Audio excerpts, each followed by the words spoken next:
Good morning everyone, this is सत्य और आप देख रहे हैं मेरा चैनल मैथमेटिक्स को। और आज हम पढ़ने वाले हैं न्यूटन्स बैकवर्ड डिफरेंस मेथड। ठीक है, तो क्या हम पढ़ने वाले हैं आज? Newton's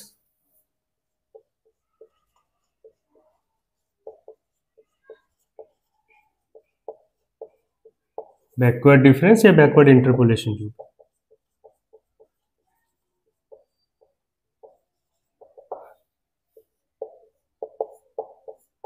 okay, so the previous class में हम लोग ने क्या पढ़ा था? न्यूटन्स फॉरवर्ड डिफरेंस के बारे में। ठीक है, उसमें क्या होता है कि इंटरपोलेशन का मतलब मैंने क्या बताया था? वो होता था estimation, right?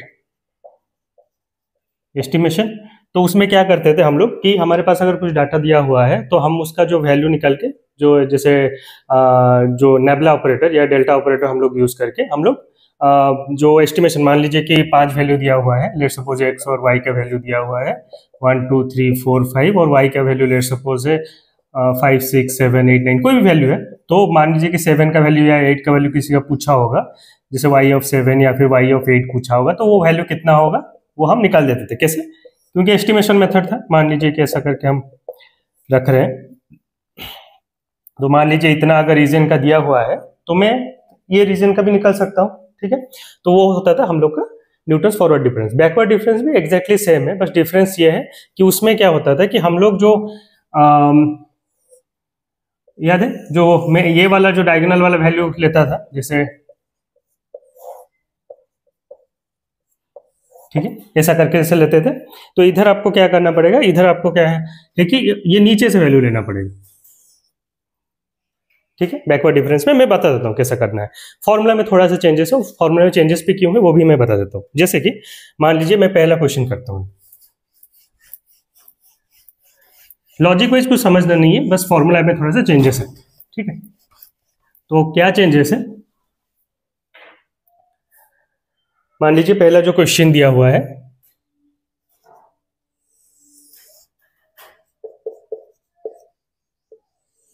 X F x या फिर वाई, जो भी आप ले लो, आप वाई ले लो, इजी रहेगा। ठीक है, 1 सेकेंड।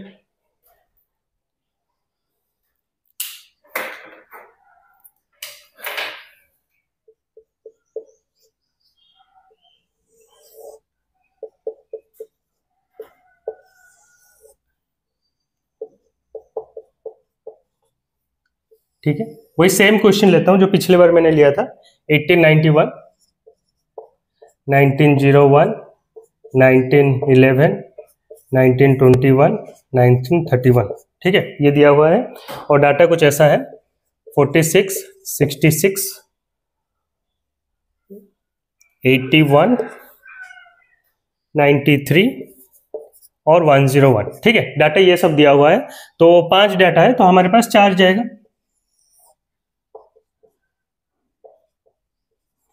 ठीक है, तो पिछले क्लास में ना वो जो ये जो चीज को क्या बोलते हैं, इसको इधर आप डेल बोल सकते हो, डेल ऑपरेटर बोलते हैं, नहीं तो नेबुला ऑपरेटर बोलते हैं।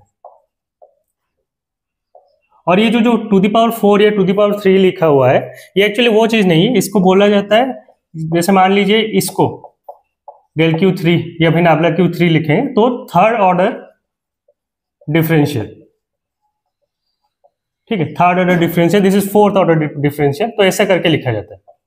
ठीक है, आपको अगर पर्टिकुलरली पढ़ना है कि कैसा पढ़े आपको, तो आप ऐसा करके पढ़ सकते हो, third order differential, fourth order. अब ये आता कहां से? देखिए, ये देखिए, पहली बार जब आप माइनस करेंगे ये वाला मिलता है, ये फर्स्ट ऑर्डर डिफरेंशियल। बेसिकली इसका वैल्यू ऐसा करके है, डिफरेंशियल ऑपरेटर है।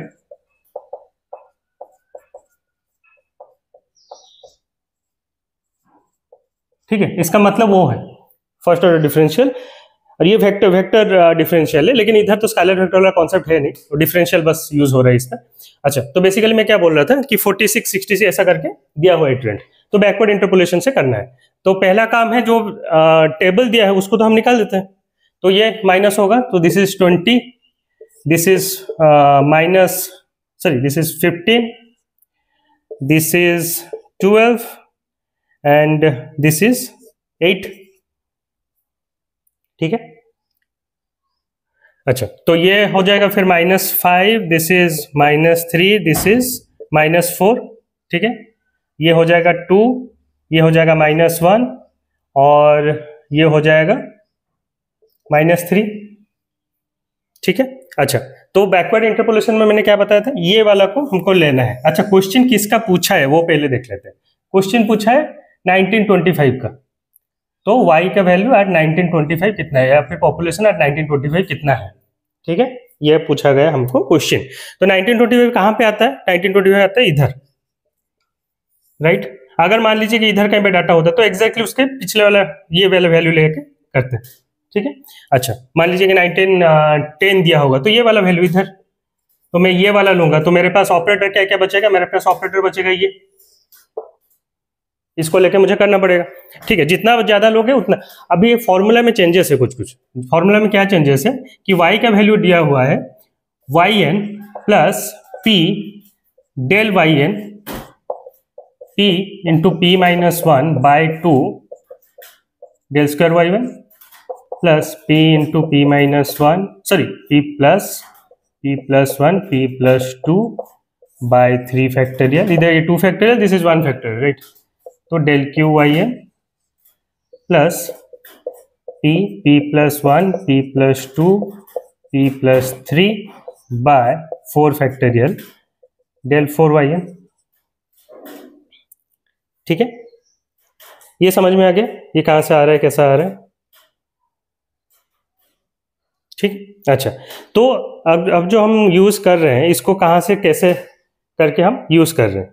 ठीक है, देखो अभी पॉइंट ये है कि बैकवर्ड इंटरपोलेशन में और फॉरवर्ड इंटरपोलेशन में डिफरेंस क्या था कि अगर आप फॉरवर्ड इंटरपोलेशन वाला वैल्यू देखोगे that is del Y N minus sorry plus p by 1 factorial plus ये p माइनस 1 था, p माइनस 1 p माइनस 2 ऐसा करके था, आपको अगर याद होगा, राइट। तो ये जो चीज है कि ये p प्लस 1 की जगह पे माइनस कहाँ से आया, अगर आप वैल्यू देखोगे कि, अच्छा मैं और एक बार आपको समझा देता हूँ कि कैसा होता है ये, थोड़ा समझने का ट्राई करो बिकॉज इट्स इंपोर्टेंट।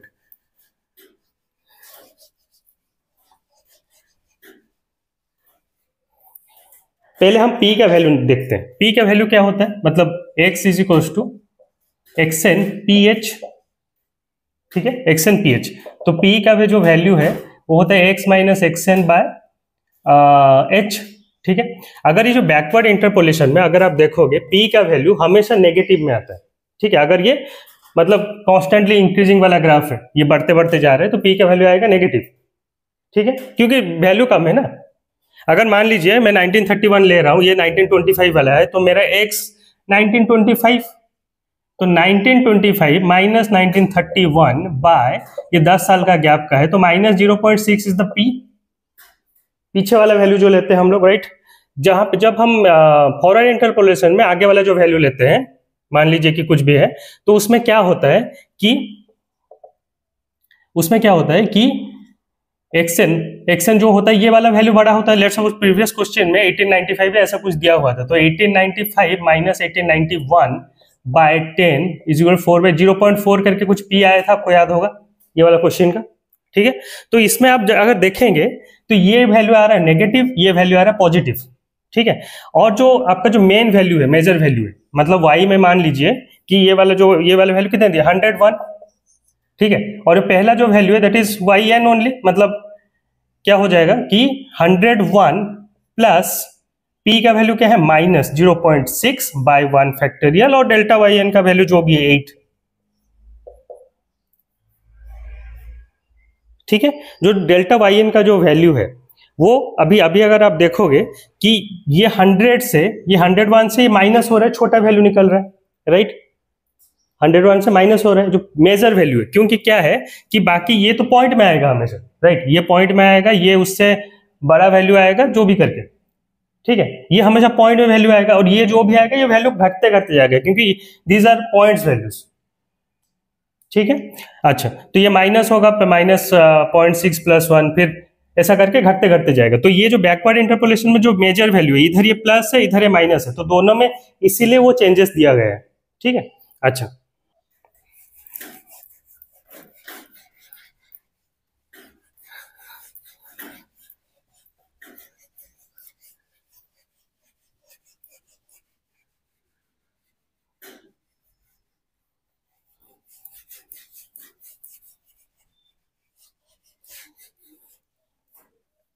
ओके, सो मेरा जो फॉर्मूला था वो क्या था, y is equals to Y N del sorry p del Y N plus p into p minus one by 2 factorial del square Y N plus sorry plus one p plus one p plus two by 3 factorial del Q Y N two p plus three by 4 factorial del 4y n। ठीक है, मैं जो previous में बताया था आपको, मे भी आपको याद होगा, ये समझ में आया होगा। तो ये जो p है हम लोग का क्या निकला है, -0.6। ठीक है, तो इसमें आप जब -0.6 डालोगे तो ये तो मेजर वैल्यू से माइनस ले लेगा पहला टर्म को। ठीक है, माइनस ले लेगा, फिर उसके बाद वाला जो टर्म सब है इसमें भी -0.6 आ रहा है।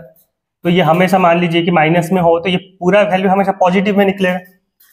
ठीक है, अब अगर समझो एक चीज कि ये मैं बता रहा हूँ, आप लॉजिकल समझो, ये अगर ऐसे स्ट्रेट लाइन या फिर ऐसे एक्सपोनेंशियल ऊपर वाला ग्राफ है, तो अगर ऐसा बढ़ते घटते रह रहा है तो आपको थोड़ा समझने में दिक्कत होगा। ये थोड़ा सा मतलब माइनस प्लस वाला करके एडजस्ट करता है लाइन को। अगर आप स्ट्रेट लाइन या फिर ऐसे एक्सपोनेंशियल वाला लाइन लेंगे तो आपको समझ में आएगा ये चीज कि हमेशा पॉजिटिव में आएगा। तो ये सेकेंड टर्म हमेशा मेजर टर्म से माइनस हो जाएगा, ये सबसे बड़ा वाला टर्म है। ठीक है, उससे उसके बाद वो फिर वैल्यू थोड़ा छोटे छोटे होते जाता है। तो मेजर जो फैक्टर है वो दिस वन है, ये दो टर्म्स। ठीक है, ओके, तो अभी क्या है कि 101 प्लस -0.6 डेल्टा वाई एन कितना होता है, ये हो जाता है हम लोग का 8 plus -0.6 plus 1 by 2 factorial into -4, so -0.6, ये -0.6 plus 1 into -0.6 plus 2 by 3 factorial into -1 plus similarly -0.6 plus 1 -0.6 plus 2 -0.6 plus 3 by 4 factorial into -3। तो इसका कुछ आंसर निकलेगा 96.8368। तो ये कहाँ लाई कर रहा है, इधर 96.8368। अगर आप ये वैल्यू देखोगे कहीं ना कहीं हमेशा ऊपर ही जा रहा है। ठीक है, तो कुछ ग्राफ ऐसे बनेगा, ऐसा करके कुछ ऐसा बनेगा। ठीक है, तो 93 था इधर 1921 पे, और 1931 पे था 101। तो ये जो 1925 का वैल्यू कहीं ना कहीं बीचों बीच आ रहा है, तो इसलिए इसका वैल्यू 96 पॉइंट समथिंग 8 करके जो भी आ रहा है। ठीक है, तो ये हमेशा से ये आप देख लेना, जब आंसर निकलेगा, गलती तो होना नहीं चाहिए, बट अगर आंसर निकला फिर आप चेक कर सकते हो, क्रॉस चेक कर सकते हो। तो ये एक चीज हो गई, एक हम लोग कर दिए क्वेश्चन। जो सेकंड क्वेश्चन हम लोग प्रीवियस क्लास में करे थे फॉरवर्ड इंटरपोलेशन से, अभी उसको करेंगे हम बैकवर्ड इंटरपोलेशन से। ठीक है, सेम फॉर्मूला, कुछ यूज नहीं होगा, चेंजेस।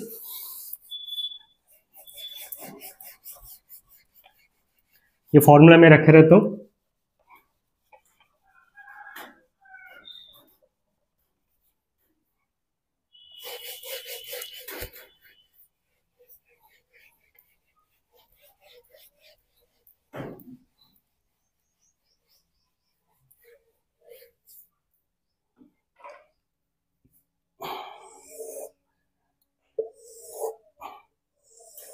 इसमें 4 वैल्यू है तो इसका यूज आएगा नहीं। अच्छा, ओके, 0 1 2 3 4 वैल्यूज है। तो 4 वैल्यूज है, कितना नाबला ऑपरेटर आएगा, 3 मतलब ऑर्डर तक। तो 0 1 2 3 1 0 1 आई थिंक 10। यस, तो पहला काम है डेल वाई निकालना, 0 -1 -1 1 -0 1 10 -1 9 1 -1 दैट इज 2 9 -1 8 8 -2 6। ठीक है, मिल गया हमको।